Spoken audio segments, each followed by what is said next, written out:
Welcome to Brutal History Sleeper. If you're new here, don't forget to subscribe. We tell the kinds of stories that settle deep into your thoughts, long after the last word. This is not just history. This is sleep therapy, wrapped in blood-stained pages and foggy memories. Tonight, we wander back to the streets of Victorian England, a world where justice was public, punishment was slow, and the hangman was a man with a schedule. So lie back, breathe slow, and listen as the rope tightens. It is dawn in London. The fog hangs low over the rooftops, heavy and still. Chimneys release thin smoke that vanishes before it rises. The streets are slick with last night's rain, and the square behind Newgate Prison is already stirring. People gather in silence, boots scraping against stone, breath clouding in the cold air.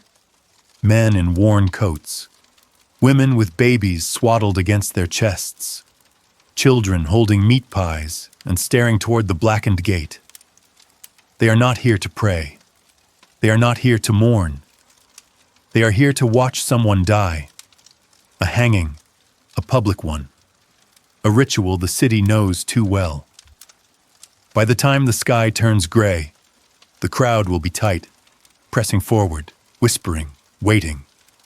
Vendors will call out for ale, toffee, and buns. Laughter will rise and fall. Someone will sing.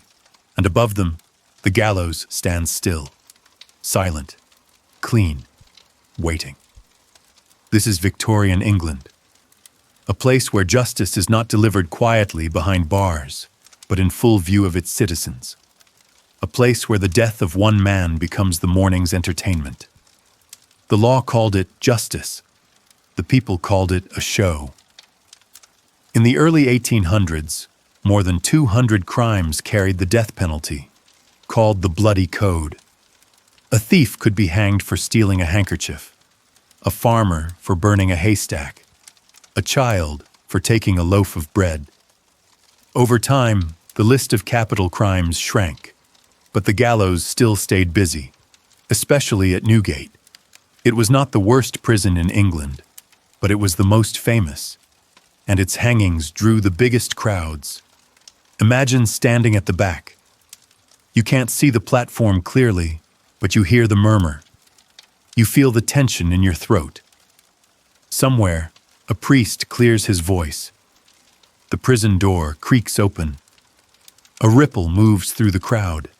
The condemned man appears, pale, led by guards, followed by the executioner, calm, practiced, steady. The man stumbles. He tries to speak. No one listens. The rope waits above, thick, brown, frayed at the end. This rope has taken dozens. It will take one more. Children sit on shoulders to watch. Some cheer, some cry. Most are quiet. In the papers the next day, they will say it was swift, humane, proper. But those in the crowd remember the sound, the sudden drop, the legs kicking, the silence that follows, then the applause, then the laughter, then the crowd begins to leave. Justice done before breakfast. This was not medieval. This was not ancient. This was Victorian. Modern, they said. Civilized. But the rope didn't care. The rope always did what it was made to do. It tightened. Always. They came early. They always did. Some arrived before midnight, spreading old blankets over cobblestones, claiming spots like it was theater. And in a way, it was. The gallows was their stage, the condemned, their performer, the executioner, the conductor of a quiet, terrible symphony. By dawn, the streets would be choked with bodies, not corpses, spectators. Mothers held their children high, resting them on shoulders to get a better view. Fathers handed sons hot bread and muttered that this is what happens to liars. Lovers shared cups of gin. Pickpockets moved through the crowd like smoke. Merchants sold noose-shaped biscuits, and the smell, wet stone, sweat, old ale, and nervous smoke clung to everything. It wasn't just a punishment. It was an event, a gathering, an unofficial holiday for the poor. They didn't come because they hated the criminal. Most didn't even know what crime he'd committed. They came because death was one of the few spectacles offered to the lower classes. Opera was for the rich. Executions were for everyone. They came to feel something. Fear, thrill, revenge, and sometimes relief that it wasn't them. There are reports, dozens of people fainting, vomiting, laughing uncontrollably when the trapdoor fell. Some screamed, some turned away, but most watched, calmly, like they'd seen it all before. Because they had. Public hangings were not rare. In a single year, you could see a dozen or more. And though the official aim was deterrence, the unofficial result was desensitization. It became normal. The crowd treated it like theater, and not all performances were the same. Some hangings were clean, quick drop, silent crowd. Others weren't. When the drop was short, the condemned would strangle, legs kicking, eyes bulging, lips turning blue. Minutes could pass. The crowd would shift. Whispers would ripple. Sometimes someone shouted for the hangman to do it better. William Calcraft, England's most famous executioner, often used short drops. Some say it was incompetence. Others say it was cruelty. Whatever the reason, he gave the audience what they came for. A slow death, a twitching body, a memory that stuck to the inside of their minds long after they left. There are letters from that time, written by women who brought folding chairs to the hangings, men who traveled miles just to see someone hanged. One wrote that he arrived too late and cried because he missed the drop. Another said it was the best day of his life. These were not monsters. These were normal people, shopkeepers, bakers, students, housewives. But in the presence of the noose, they became something else. A living tide, a faceless mass, hungry for closure, or spectacle, or both. The hangman never spoke to them. The condemned rarely could. But their silence echoed through the square. A language everyone understood. This was not just punishment. This was participation. And in Victorian England, the public played its part well. They didn't all kill. That's the part most forget. The gallows didn't just swing for murderers. In Victorian England, the rope reached for petty thieves, arsonists, forgers, even children. It didn't ask if the crime deserved death. It only asked if the law said so. And for decades, the law said too much. In the early part of the 19th century, England had the most elaborate death penalty system in Europe. It was known quietly among barristers and loudly among the public as the Bloody Code, a name not given by chance, but by count, because there were over 200 crimes that carried the sentence of hanging. To steal a horse, to poach game from a noble's land, to pick a pocket of more than a shilling. Each could land a man, or a boy, or a girl on the scaffold. The courts rarely hesitated. Once convicted, even for minor offenses, the noose became inevitable. If the judge did not issue a full death sentence, it was seen as leniency, not law. And leniency was not always in season. Theft was the most common path to the rope. But it wasn't grand heists or highway robberies. It was hungry hands. A baker caught with flour not paid for. A boy who stole a pair of boots. A mother who forged a note to buy milk. Many couldn't even read the charges laid against them. Some confessed in the hopes of mercy. Others denied guilt to the very end. But once Newgate accepted you, hope became something you watched fade with the sky through the bars of your cell. The courts weren't designed for fairness. They were designed for speed. Trials could last minutes. Witnesses were often paid or unreliable, and legal counsel was a luxury the accused rarely had. But the hangman didn't care for context. The gallows didn't pause for guilt or innocence. They only waited for the sentence to be read. Imagine being 19, penniless, arrested for stealing a silk handkerchief.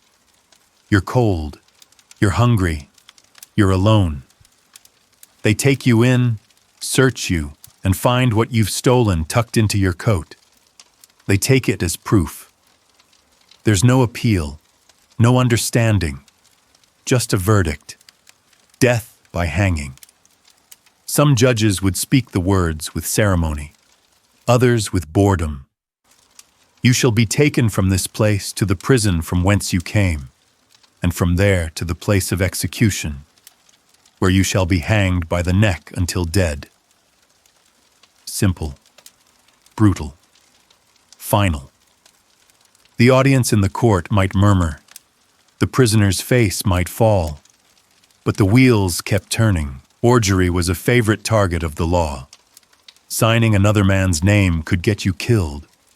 So could altering a will, or producing a fake banknote.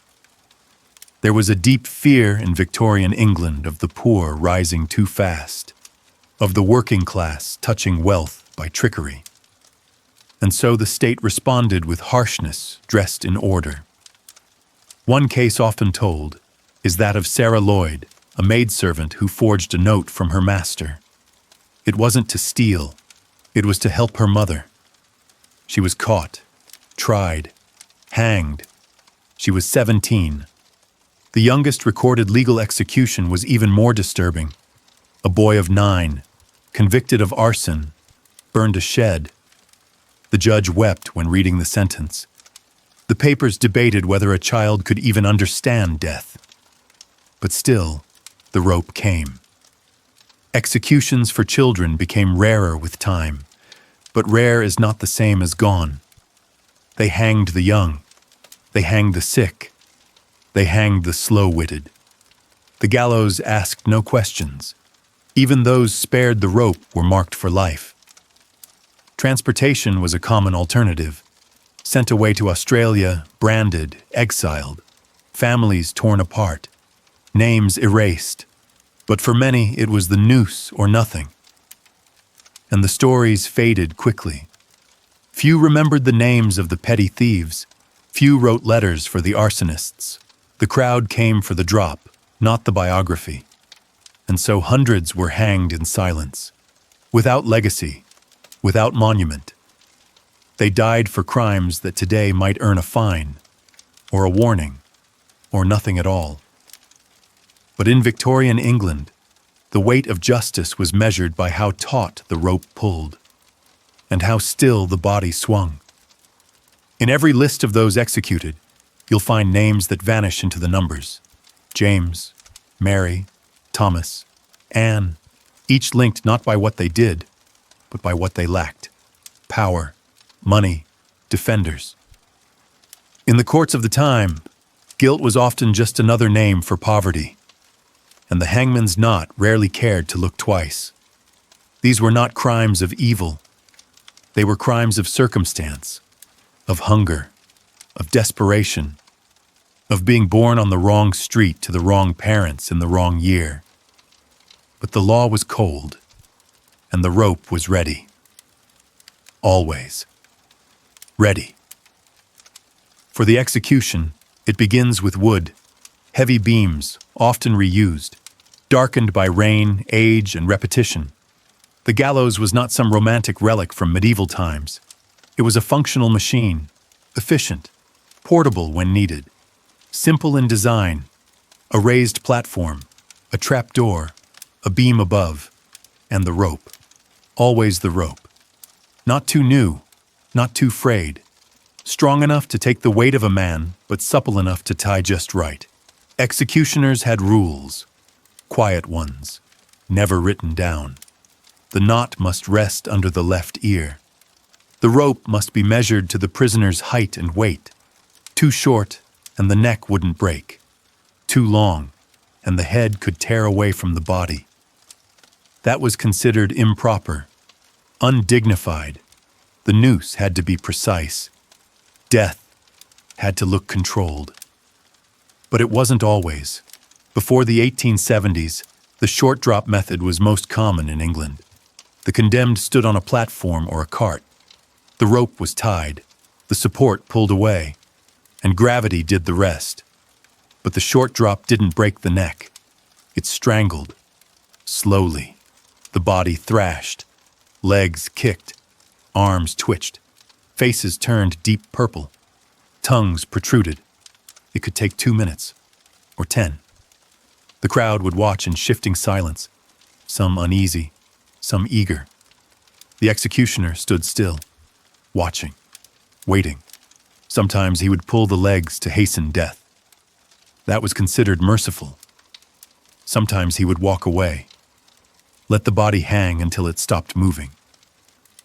William Calcraft, England's most notorious hangman, was known for the latter. He worked for nearly half a century. Over 400 executions. He preferred short drops. Whether by tradition or cruelty, no one could say. But many of his victims died slow, too slow. Witnesses wrote of the convulsions, of the quiet horror that spread through the crowd when death didn't come quickly. One described the eyes of a man bulging so far they almost left the socket. Another told of a woman whose death took 13 minutes. These were not accidents. These were choices, methods, routine. The gallows creaked, the ropes stained, and the ritual continued. Over time, pressure mounted for change. Reformers called for more humane methods, not out of kindness to the condemned, but to preserve the dignity of the state. Brutality, when too visible, became bad publicity. So came the long drop. It was not an act of mercy. It was an act of calculation. Introduced in the mid-1800s and standardized by the 1870s, the long drop hanging was meant to snap the neck instantly. Death came by cervical dislocation, a technical term for a broken spine at the base of the skull. If done correctly, the brain lost connection to the body in under a second. No thrashing, no twitching, just silence, just stillness. But it had to be exact. Drop tables were created, charts with names, weights, drop lengths. A man of 160 pounds might be dropped 7 feet. A heavier man, less. Too far, and the spine would sever violently. Heads could come off. It happened, not often, but enough to haunt the newspapers. One case told of a man whose head was nearly severed on impact. Blood sprayed. The crowd screamed. Another report told of a prisoner whose body dropped with such force that the gallows cracked beneath him. The executioner had miscalculated. Even in efficiency, the rope had risks. The long drop brought a different kind of silence. The suddenness shocked the crowd. They waited for movement that never came. Some were unsettled, others relieved, but all still watched. Always watched. In the prison yard, the process was the same each time. The condemned was brought out, hands bound, legs often shackled, a white cap placed over the face. Sometimes a prayer was whispered, sometimes not. The noose placed carefully, tightened, double-checked. The executioner stepped back, pulled a lever, or kicked a board, and the floor opened. With a sound like a door slamming in an empty house. Thud, then stillness. The trapdoor clattered shut beneath the body, but the sound lingered in the minds of those who heard it. The only movement was the sway of the corpse, slight, rhythmic, like a pendulum, measuring silence, measuring regret. If the death was clean, it was called a success. If not, it became a headline. But either way, the body would hang for an hour. That was the rule. 1 full hour. Then it was cut down, examined by a doctor, declared officially dead. and taken away.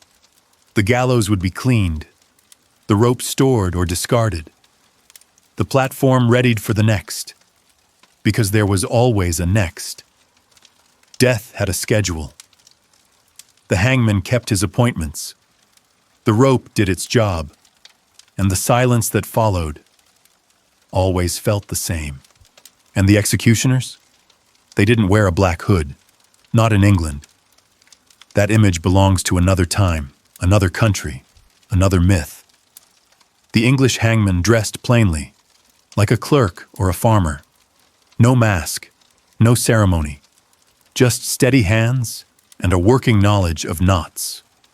The most famous name among them was William Calcraft, born in 1800, died in 1879. He began as a cobbler's apprentice, but by the age of 25, he was selling meat pies to the condemned inside Newgate Prison. That's how it started. Quiet, forgettable. Until the sheriff noticed his calmness, his willingness to enter the condemned cell, his comfort around the dying. In 1829, Calcraft was offered the job of public executioner. He accepted, and for the next 45 years, he hanged more people than any man in British history. Over 400 by official record. Some say it was more. He became both feared and respected, but never liked. He was paid per execution, sometimes just over a guinea. He supplemented that income by selling pieces of the rope, souvenirs for the crowd. On occasion, he was paid extra to keep the condemned calm. On other occasions, he was asked to prolong their death. And that, he did well. Calcraft was known for using the short drop method, even after more humane techniques became available. That meant his victims strangled slowly, their feet scrambling for purchase, their hands clutching at empty air. It meant death was a drawn-out, public display. The crowd came for drama. He gave them twitching limbs, convulsing torsos, faces turning purple. He rarely flinched, rarely spoke, rarely showed emotion. He would check the noose twice, tap the trap door once, and step back, waiting, always waiting. Sometimes, when the drop failed to kill, he would grab the prisoner's legs and pull down to hasten the end. Other times, he simply walked away. It wasn't his job to guarantee peace. It was his job to deliver death, and by that measure, he never failed. Yet despite his reputation, Calcraft was not well trained. He made mistakes, many. One time the rope slipped, and the man had to be retied on the scaffold. Another time the drop was too long, and the prisoner's head nearly tore off. He once hanged a man upside down by accident, but the state kept him. Why? Because he was reliable, because he showed up, because he was not squeamish, and perhaps because he never asked why. He was the rope's companion, the state's silent hand, but he was not the only one. After Calcraft came Bartholomew Binns, then James Barry, then Albert Pierrepoint decades later. Each one added something to the role. Some brought precision, others brought regret. Barry, for instance, was obsessed with drop length. He believed the condemned deserved quick deaths. He studied anatomy. He refined the charts. And yet, the weight of his work caught up with him. He once said, "It is an awful thing that the law demands that I should kill my fellow man." He resigned after just a few years. It haunted him. Others stayed longer. Some believed in their duty. Others shut down their hearts. Few were untouched. The executioner lived a strange life, respected by the state, feared by the people, and shunned by both. He could not dine in public without stares. He could not attend church without whispers. Some changed their names. Some moved from town to town. Some drank.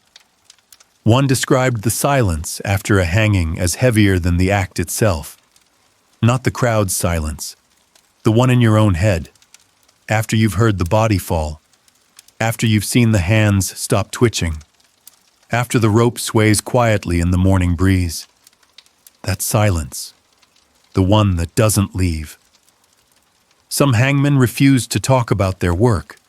Others became almost proud. Albert Pierrepoint, the most efficient executioner of the 20th century, famously said that he hanged men without hate, that the process should be swift, dignified, and silent. He believed justice was not vengeance, but he also believed it wasn't justice. After retiring, he spoke openly against the death penalty. His words carried weight. He had hanged over 400 people, including Nazi war criminals, spies, and common murderers. He had done what the law asked. But the law, he said, had lied. Hanging, he wrote, never deterred crime. It satisfied emotion, nothing more. For all his calm, Pierrepoint carried the weight of his role into old age. And that's the truth most forget. The hangman's hands may be steady, but they're not clean, not inside. He remembers the eyes, the last words, the way some men begged for forgiveness while others spat on the priest. He remembers the ones who smiled and the ones who wept. He remembers the miscalculations, the silence after the drop, the weight at the end of the rope. The state paid him in coin. But the memories were his to keep. Executioners were not monsters. They were men asked to do what others would not. They did not choose who died, only how, only when, only how fast, and in the quiet minutes after the lever fell, when the body hung limp and the crowd began to leave, they were left alone with the rope. The same rope that had done its job, again and again and again. It didn't judge. It didn't feel. But the man who tied it always did, even if he said he didn't, even if he never spoke a word. And then there were the women. Fewer, yes. But when it happened, it stirred something different in the crowd. When a woman stood at the gallows, the silence felt heavier, thicker, as if the fog clung tighter to the air. People leaned forward. They whispered less, and they watched more. Not because they found it more just, but because they found it more strange. A woman swinging from the rope was not a sight the public ever got used to. Perhaps they were never supposed to. In Victorian England, gender was meant to be a shield, fragile, domestic, morally superior. Women were to be mothers, caretakers, servants of the home. Hanging, one of them chipped at that illusion. It showed that even softness could break the law, that even lace gloves could hide a knife. But the truth, as always, was more brutal than that. Women didn't often reach the gallows for the crimes you might think. They were not bandits or forgers in most cases. They were poisoners. They were arsonists. And above all, they were often mothers. It is a bitter detail that many women who met the rope did so for crimes involving children, sometimes their own. Poverty created despair. Despair turned quiet, and silence turned lethal. In a world where women had little legal power and even less protection, many found themselves accused not only of crime, but of deviance. To commit murder as a woman was not just to break the law, it was to break nature. And so the punishment came with a kind of moral disgust. The crowd didn't just want to see justice, they wanted to see shame, and they came early for that. When a woman was scheduled to hang, the newspapers swelled with coverage. Broadsheets detailed every inch of her dress, every flicker of her expression. Her last words were printed by the dozen, sometimes exaggerated, sometimes invented. But the truth was rarely clear. The prison cell was dark. The trial had been quick, and the rope was ready. Always ready.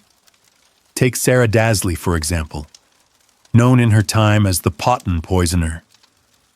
She was married, her husband died, then her second husband died, then her infant. All mysteriously, the town began to whisper. The coroner grew suspicious, and when arsenic was found in the exhumed body of her last husband, the rope came calling. Her trial lasted a few hours. She was hanged in 1843 in front of a roaring crowd. Witnesses said she walked calmly to the gallows, said nothing, wore white. As the trapdoor fell, some in the crowd cheered. Others cried. One woman fainted. A small boy was seen clapping. The newspapers sold out by noon. Her story became legend. But many who died at the rope left no such echo. They were not infamous. They were not even named. A mother who smothered a crying baby after days without food. A maid who stabbed her master in a panic after years of abuse. A wife who fed her violent husband crushed glass just to sleep without fear. These were not monsters, but the rope did not care. It was not there to weigh the cause, only the crime, only the sentence. The executioners, too, treated them the same. Bind the hands, cap the face, tie the knot behind the left ear, pull the lever, or kick the board. Let the silence fall. Let the body sway. But those who watched, the crowds, they reacted differently. When a man hung, they expected it. When a woman hung, they dissected it. What she wore, how she wept, whether she prayed, and whether she deserved the drop. Some women fought, screamed, had to be carried. Others fainted before the noose touched their neck. Some went still, hollow, already gone in spirit before the body was claimed. The state didn't pause for any of it. Justice had a schedule, and the gallows kept its rhythm. There is one story, rarely told, of a woman named Eliza Fenning, convicted of attempting to poison her employer's family. The evidence was thin, the motive unclear. She had no criminal past. She swore her innocence to the end, but she was sentenced to death anyway, and in 1815 she was hanged. The crowd was massive, but the mood was different, uneasy. As her body fell, a man in the crowd shouted that a mistake had been made, that she had done nothing wrong. Others took up the cry, but it was too late. The rope had done its work. The silence swallowed the doubt, and the world moved on. Her case would be cited for decades as an example of how justice can bend in the wrong wind, but justice never turned back. Once the trapdoor opened, history snapped shut. The final woman publicly hanged in Britain was Frances Kidder in 1868. She was convicted of drowning her stepdaughter. The case was steeped in scandal and rumor. The crowd that came to watch her die was massive. Some said over 10,000. As the hour drew close, they pressed against the barriers, pushed forward, whispered. Some sang. She stood. On the platform in front of them, just 25, her face pale, her dress simple, the priest murmured. The hangman adjusted the knot. She said nothing. The lever was pulled, and the last woman to die in public under English law swung in silence. A month later, public hangings were abolished. The timing was not a coincidence. The spectacle had grown sour. The crowd, too curious, too gleeful, too loud. And the image of a young woman swinging from a beam in front of thousands became something the state could no longer defend.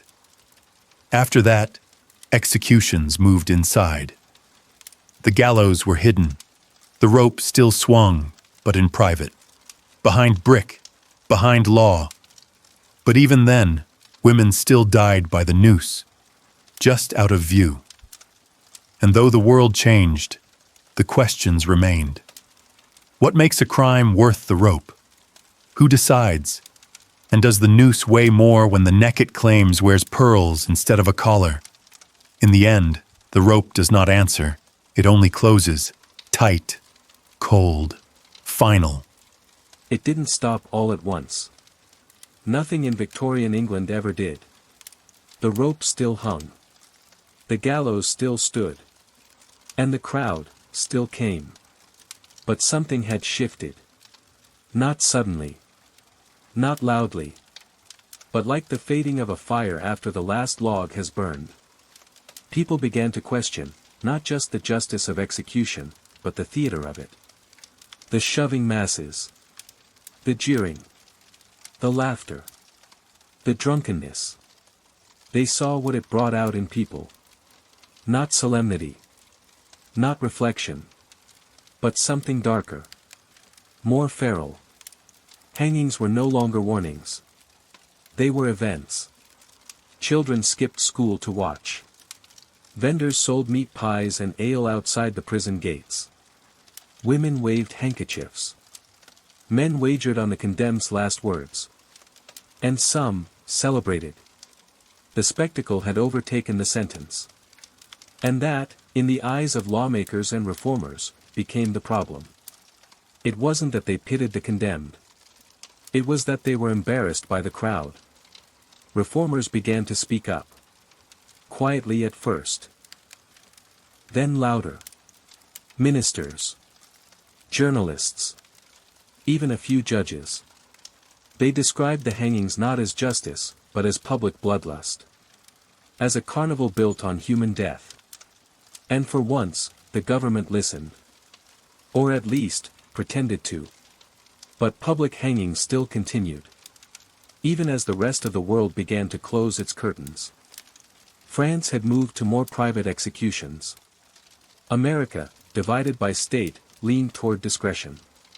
But in England, the rope was still allowed its stage. One of the last public executions to truly shake the system took place in 1868. His name was Michael Barrett. A member of the Irish Republican Brotherhood, convicted of a bombing that killed 12 people. It was a political crime. A brutal one. But his death was something else entirely. That morning, thousands pressed against the walls of Newgate Prison. Some slept there overnight. Some climbed trees. Others perched on rooftops to catch a better view. The air was tight with tension, but also with something less noble. Anticipation. The drop came just after 8 a.m. Barrett fell. The crowd reacted. Some gasped. Some cheered. Some began singing. A few women fainted. But most stayed. Watching the body sway in silence. Watching the rope do what it always did. But this time, something cracked. The press turned sharply. Writers condemned the audience. Described the scene as vulgar. Animalistic. One editorial in the Times called it a stain on the soul of a modern nation. And within weeks, the wheels began to move. Parliament passed the Capital Punishment Amendment Act. It was swift. Almost surgical. Just weeks after Barrett's execution, public hangings were abolished. No more spectators. No more crowds. No more mothers lifting their children to see a man die. From then on, executions would take place behind closed prison walls. No press. No public. No performance. Only the prisoner. The hangman. A priest. A doctor. And the silence. Always the silence. The shift wasn't because of mercy. Not really. The condemned still died the same way.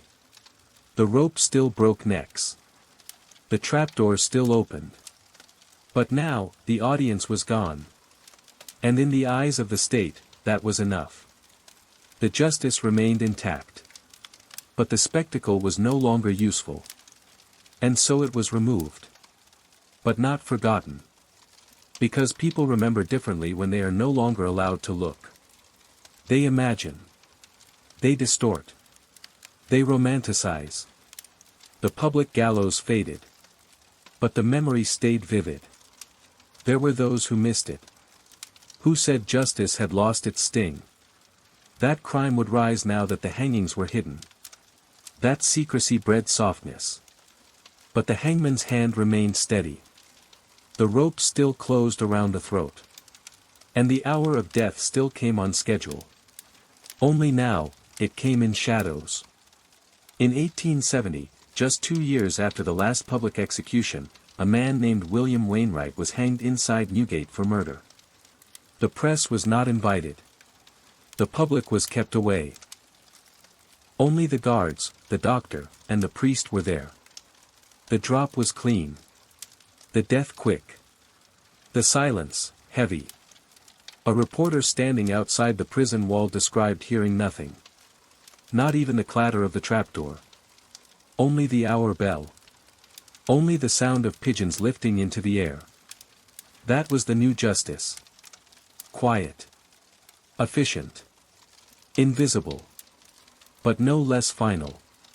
The gallows remained in use until the 20th century. Executions continued well into the 1900s. But something was lost when the curtain fell. Or something was gained. It depends on who you ask. Those who believed in deterrence mourned the loss of fear. Those who believed in dignity welcomed the privacy. But the rope cared for neither. It still did its work. Only now, it worked in private. Out of sight. Out of reach. Out of mind. Yet for those who once stood in the crowds, for those who had seen the legs kick, and the body swing, and the face go still, the memory never left. They remembered the sound. They remembered the waiting. They remembered the moment the lever dropped and the whole world held its breath. And they remembered that no matter what changed, laws, crowds, customs, the rope was always the same. It waited. It tightened. It ended. They called it justice. They always did. No matter who stood on the scaffold, no matter what crime they'd named in court, no matter how fast or slow the death arrived, someone, somewhere, always called it justice. And for a time, that word was enough. It quieted doubts. It steadied trembling hands. It made sure the rope never looked like a weapon, but like a tool. Something neutral. Something necessary. But the rope was never neutral. It didn't swing itself. It didn't choose its targets. It didn't measure fairness. It responded to decisions. Human ones. Complex. Flawed. Unbalanced. And when the body dropped, the rope obeyed. That's all it did. But what it left behind was something heavier than silence. Heavier than the gallows themselves. The real weight. The one no one ever measured, was what the rope left in its wake. That weight settled on the crowd. On the hangman. On the guards. On the families. On the streets. On the air. On the future. It lingered in ways no sentence ever recorded. You could feel it in the pacing of the priest. In the way a guard rubbed his jaw afterward without knowing why. In the way the boards creaked even after the trapdoor was locked shut.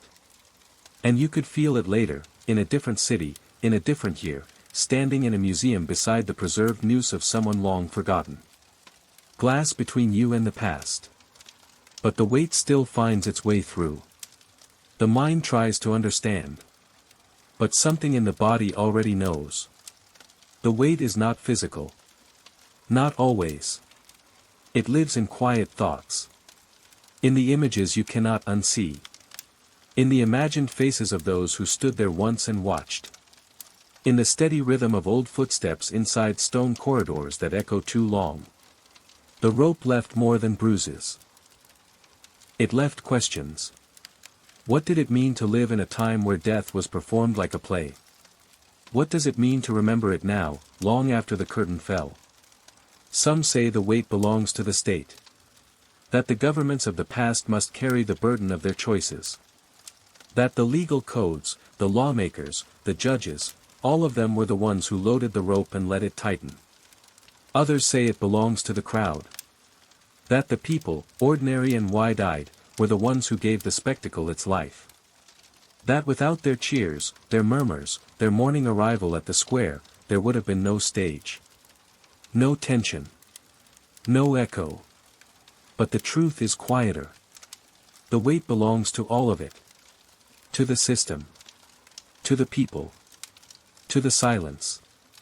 To the acceptance. It belongs to the man who looked away. And the one who didn't. It belongs to the woman who brought her child to see it, believing it might teach a lesson. And to the child who never forgot what they saw. It belongs to the writer who recorded it and the reader who slept uneasily after. The weight of the rope is not measured in guilt. It's measured in inheritance. We don't answer for the past by pretending it didn't happen. We answer for it by listening. By remembering. By sitting, quietly, with the discomfort. The rope was meant to resolve something. A crime. A debt. A threat. But it left behind something unresolved. A stillness with edges. A silence too sharp. It asked no forgiveness, gave no comfort, and offered no wisdom. It only closed. But the people who watched, and the world that came after, we are the ones left with the aftermath. The questions. The discomfort. The strange sensation that justice may have been served, but something else, something invisible, was lost along the way. And if you listen closely, not with your ears, but with your attention, you can still feel that weight pressing down in the corners of history. It shows up in paintings where the background figures look away. In poems written long after the event, where the voice trembles on the page. In old letters where witnesses mention the rope only once and never again. In the broken speech of those who left the square and found they couldn't speak at all. It shows up in us. In the way we talk about punishment. In the way we debate what's deserved. In the way we search for closure in things that never fully close. The rope is gone. The scaffold dismantled. But the weight remains. Because what the rope took was not only life. It took innocence. It took certainty. It took the assumption that we always know what justice means. And it left in its place a space. A long, dark space where memory lives. Where doubt lives. Where reflection waits for the brave. Not everyone can face that space. Not everyone wants to. But you're here now. Still listening. Still breathing slow. Still thinking quietly. And in that stillness, you carry it too. Just for a moment. Just for now. The same way the fog once carried the scent of old wood. The same way the wind once pulled the sound of the lever into the streets beyond the prison. The same way the morning light once touched the rope before the trapdoor opened. You don't have to explain the weight. You only have to notice it. Let it settle gently beside you, like dust on a windowsill no one wipes away. It belongs here. It always did. Because history, when told honestly, doesn't demand your judgment. It only asks your attention. It only asks you to sit. To breathe. To feel the past in your hands. To recognize that long before you were born, a crowd gathered on cobblestones to watch a stranger die. And the world kept turning. But the echo of that moment never quite disappeared. That's what the rope leaves behind. Not answers. Not peace. Not clarity. But an echo. In the fog. In the silence. In you. It's quiet now. The crowd has long gone. The trapdoor has been sealed. The rope, once drawn tight and ready, lies slack in memory. But you're still here. Awake, or almost. Somewhere between sleep and stillness. And maybe you're thinking of the stories. Maybe the names blurred. Maybe only the sound stayed with you. Or maybe something else lingered. Not the facts. But the feeling. That low weight in the chest. That strange hush that came when the drop was described. That breath you held without noticing. That thought you couldn't quite put into words. It's not fear. Not exactly. It's the echo of being reminded. Reminded that the past was not clean. Not safe. Not distant. It was real. Rough. Heavy. Brutal. And it touched lives like yours, soft hands, loud hearts, quiet hopes. People who laughed, wept, lied, stole, and sometimes, paid too much for it. We tell their stories not to glorify the rope. Not to praise the scaffold. But to look at what was done in daylight, in full view, and often in silence.